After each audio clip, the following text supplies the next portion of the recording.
प्रधानमंत्री जी, अगर केजरीवाल भ्रष्ट है तो इस दुनिया में कोई ईमानदार नहीं है। सुचिता का हवाला देने वाला एक व्यक्ति किस प्रकार से प्रशासनिक तंत्र के माध्यम से भ्रष्टाचार को परिभाषित करेगा, उसका ब्यौरा मिला अरविंद केजरीवाल और उनके कृत्यों के माध्यम से। कहीं न कहीं भ्रष्टाचार की बू यह सुप्रीम कोर्ट तक महसूस करती है और तभी मनीष सिसोदिया को बेल नहीं देती है।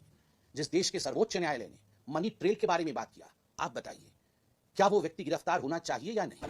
आपको अच्छा वकील हम देंगे, आपको जेल से वापस लेके हम आएंगे।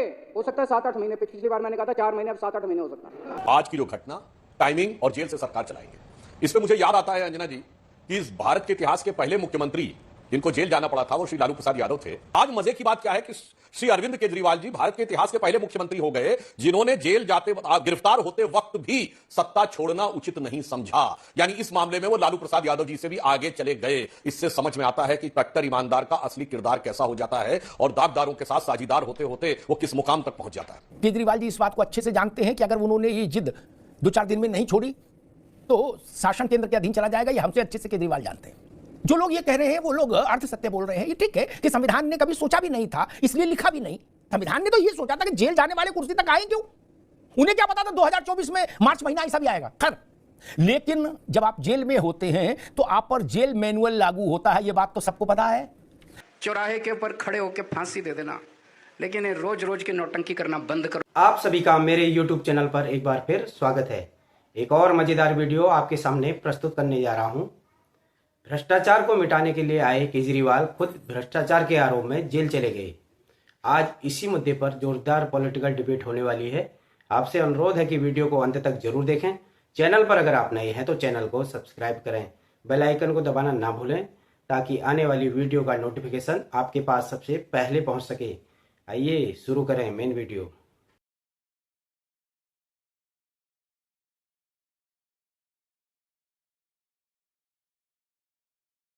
मैं मोदी जी को कहना चाहता हूं, प्रधानमंत्री जी, अगर केजरीवाल भ्रष्ट है तो इस दुनिया में कोई ईमानदार नहीं है।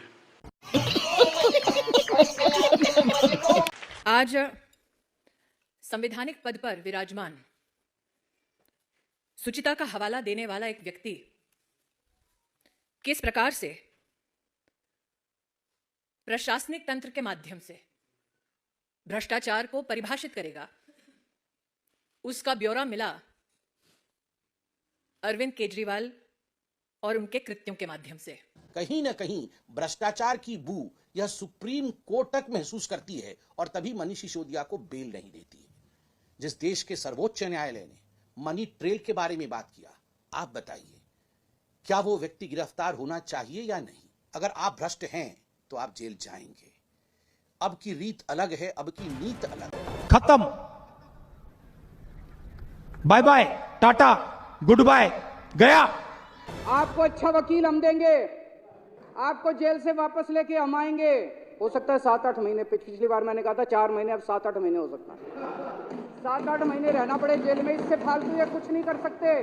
लेकिन एक बात याद रखना, जैसे आज भगत सिंह का नाम पूरी दुनिया याद रखती है, ये वो मौका है भारत के इतिहास के अंदर जब आपका नाम भी याद रखा जाएगा। जो लोग अभी चुल्लू भर पानी में जाके डूब के मर जाओ।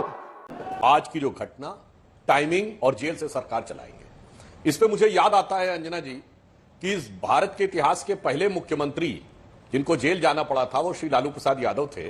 तब 1997 में, तब किसी ने, मोदी जी, अमित शाह जी तो कहीं नहीं थे और भाजपा कभी सत्ता में भी नहीं आई थी। पार्टी जिसकी सरकार में थी, जनता दल में। आज मजे की बात क्या है कि श्री अरविंद केजरीवाल जी भारत के इतिहास के पहले मुख्यमंत्री हो गए जिन्होंने जेल जाते गिरफ्तार होते वक्त भी सत्ता छोड़ना उचित नहीं समझा। यानी इस मामले में वो लालू प्रसाद यादव जी से भी आगे चले गए।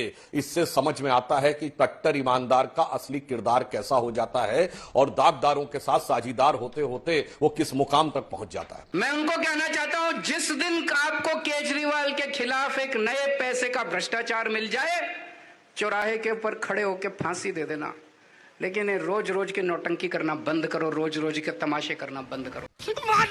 खोपड़ी तोड़। केजरीवाल जी इस बात को अच्छे से जानते हैं कि अगर उन्होंने ये जिद 2-4 दिन में नहीं छोड़ी तो शासन केंद्र के अधीन चला जाएगा। ये हमसे अच्छे से केजरीवाल जानते हैं। इसीलिए शायद वो जिद भी कर रहे हैं, वो भी तू डाल डाल में पात पात है। जो लोग ये कह रहे हैं वो लोग अर्ध सत्य बोल रहे हैं। ये ठीक है कि संविधान ने कभी सोचा भी नहीं था, इसलिए लिखा भी नहीं।